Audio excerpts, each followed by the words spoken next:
Imagine for a moment that you have a habit that you really want to change. Let's say, for instance, you go up to the cafeteria every afternoon and you eat a chocolate chip cookie.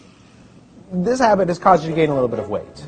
In fact, this habit has caused you to gain exactly 8 pounds, and your wife has started making some pointed comments. And when I say you, what I really mean is me, because this is a habit that I had that I just couldn't kick.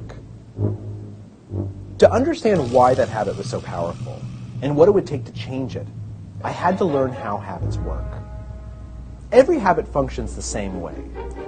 At first, there's a cue, some type of trigger that makes the behavior unfold automatically.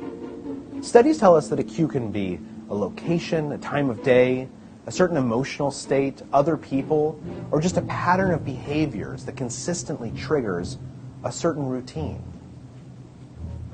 To figure out the cue for my craving, I spent a few days tracking exactly when the urge to eat a cookie hit. And what I noticed pretty soon was something interesting. The cookie craving always hit about between 3 o'clock and 3:30 in the afternoon. That was my cue. It was a certain time of day. The next part in the habit loop is the routine, the behavior itself. And for me, that was pretty easy to figure out. Every day between 3 and 3:30, I'd get this craving for a cookie. I'd get up out of my chair. I'd walk over to the elevator. I'd take the elevator up to the 14th floor. I'd get out. I'd buy a cookie, and then I would eat it while talking to my colleagues in the cafeteria. The last part of the habit loop is the reward. And in some respects, the reward is the most important part, because that's why habits exist, so that we can get the rewards that we want. But figuring out a reward is kind of tricky.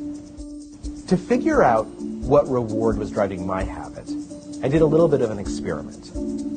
One day when the cookie urge struck, instead of going up to the cafeteria, I went outside and I took a walk around the block. Then the next day, I went up to the cafeteria, but instead of buying a cookie, I got a candy bar and then ate it at my desk. And then the day after that, I went up to the cafeteria again, but I didn't buy anything. Instead, I just talked to friends for about 10 minutes. You get the idea. What I was trying to do was test different hypotheses to figure out what reward I was actually craving. And what I figured out pretty quickly was it had nothing to do with cookies. It had to do with socializing. Nowadays what happens is at about 3:30 in the afternoon, I absentmindedly stand up, I look around the office, I see a friend, I'll walk over and we'll gossip for 10 minutes and then I'll go back to my desk. The urge to go get a cookie has completely disappeared. The new behavior has become a habit, and I've lost about 12 pounds as a result. Studies have shown that if you can diagnose your habits, you can change them in whichever way you want. So what are the cues, routines, and rewards in your life? What habit do you want to change?